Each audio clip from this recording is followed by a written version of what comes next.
Today we're going to move on to the next chapter in the book, and something that I think is really fairly interesting, and it's the fundamentals of equilibrium. Now, when we write equations and when we have written equations in the past, it's sort of been with the idea that you start out with the reactants and they combine with each other, and then you're left with the product. Much like if you start out with the eggs and the flour and so forth and the yeast, and you mix them all together and you end up with a chunk of bread. However, it doesn't really work that way. As you can see, the arrows here suggest that the reactions are always going in both directions, that the reactants form the product and the product forms the reactants and so forth. And so the movement of, in this case, in this picture, it shows the movement of carbon dioxide, which moves from the tissues into the blood, and then that carbon dioxide serves these two equilibrium reactions in the blood. And an equilibrium is a forward and a reverse reaction, and at the time that equilibrium occurs, they're occurring at equal rates. And then the concentrations of the products and the reactants at the time that equilibrium is achieved is equal or remains constant. So if you look at this diagram, what actually happens, notice up here, you start out with the concentrations of the reactants, and this represents the concentration of the products. And then as the reactants are consumed, the products are formed, ultimately reaching a steady state. And that steady state is equilibrium. This can also occur in this way, where you start out with the reactants and the products and they happen to end up at the same place. And all reactions, as it turns out, are reversible.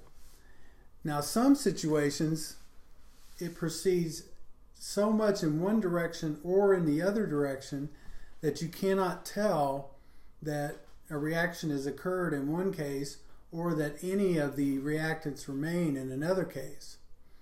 Now, the diagram here shows a mixture of NO2 and N2O4 moving toward equilibrium. M2O4 is colorless, and it reacts to form a brown NO2. As the reaction proceeds toward the equilibrium, the color of the mixture darkens with an increasing concentration of NO2. And what you see here is the starting out with all N2O4 and none of the NO2, and as equilibrium occurs, you develop a flat line so that the concentrations remain constant, and when that occurs, you have the darkest situation here. Now, over here is the rate of reaction, and the rate changes until equilibrium occurs. And once equilibrium occurs, then the rates of the two reactions are equal, forward and reverse.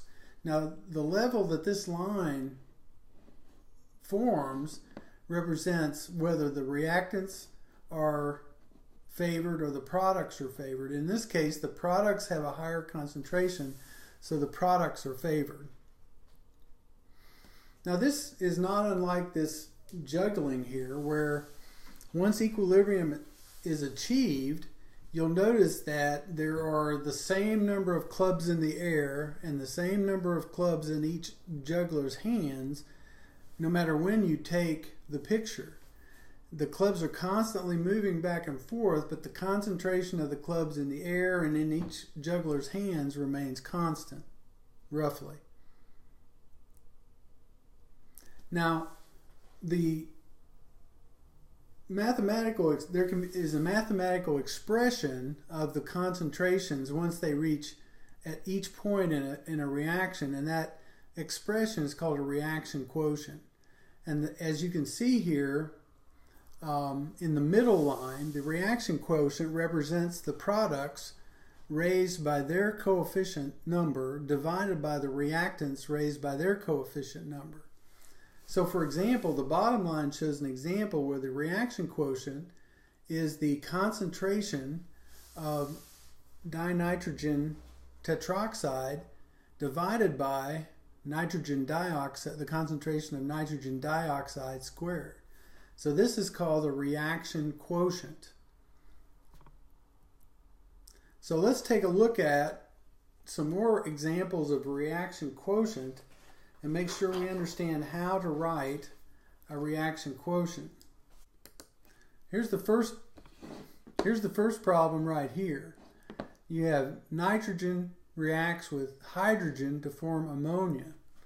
So what would the reaction quotient for that reaction look like?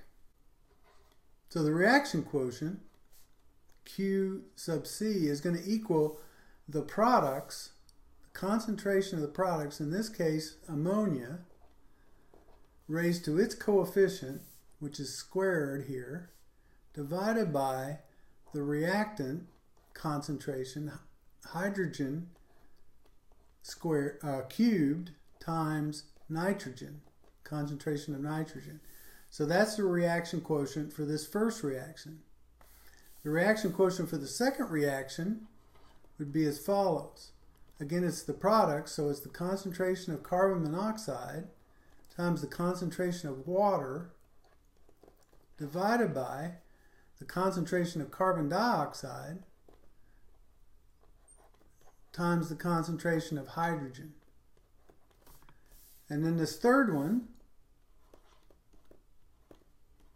would be the concentration of sulfur trioxide squared divided by the concentration of sulfur dioxide squared times the concentration of oxygen.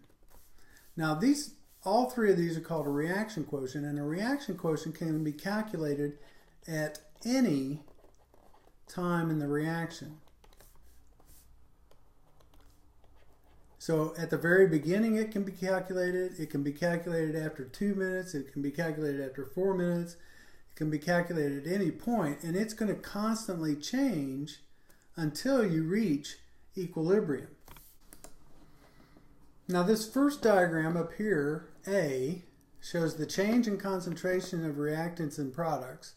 And in this case we're talking about the reaction of sulfur dioxide combined with oxygen to form sulfur trioxide.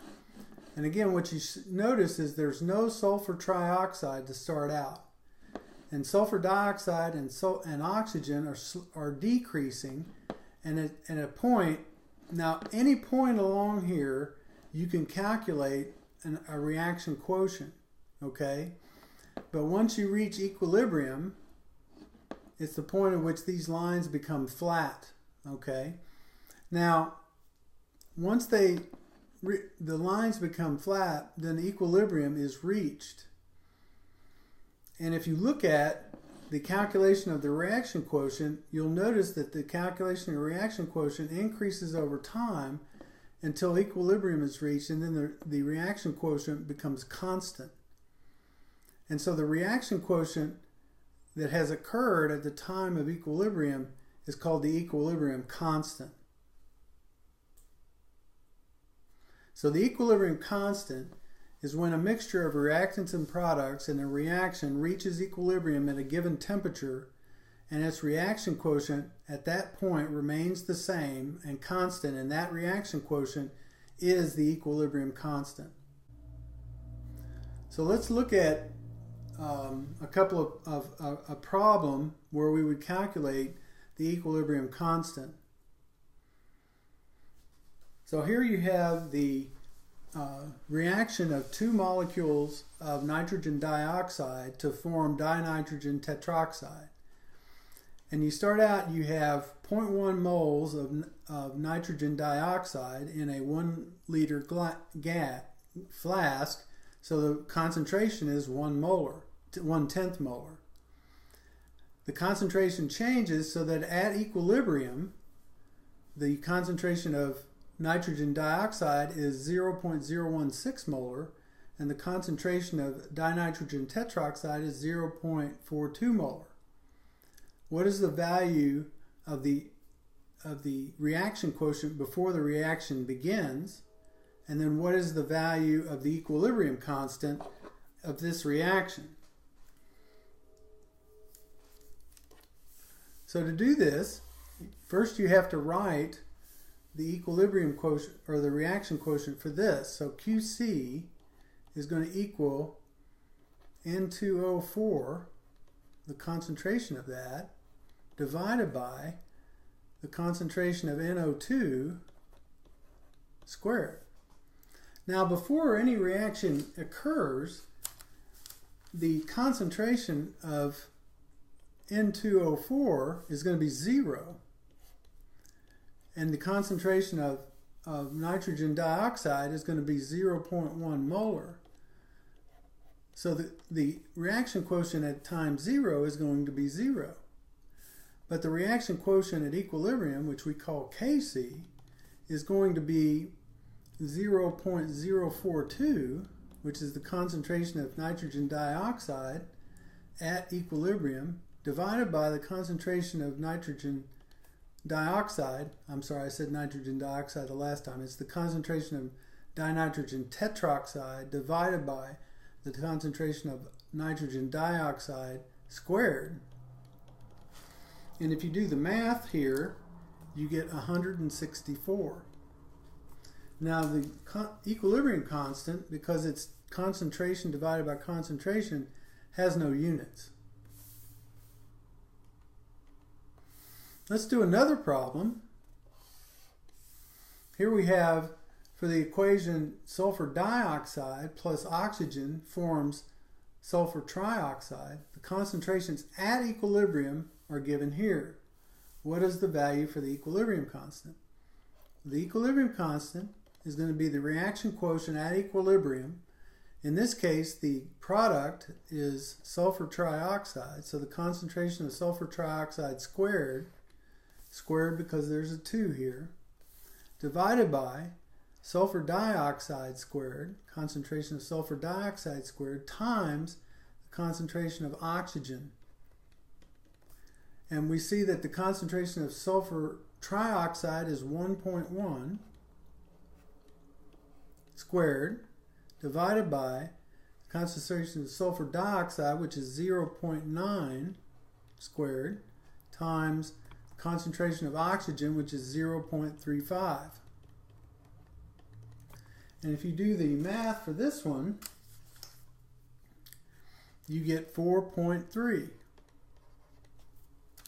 Again, there are no units for equilibrium constant, so you don't have to put units for an equilibrium constant. Now here are 3 mixtures of the same reactants. Okay, the first mixture, these are all the ones on the left are how we start. All the ones on the right are how we end up. So in the first case, we start with 0.0243 molar water and 0.0243 molar carbon monoxide.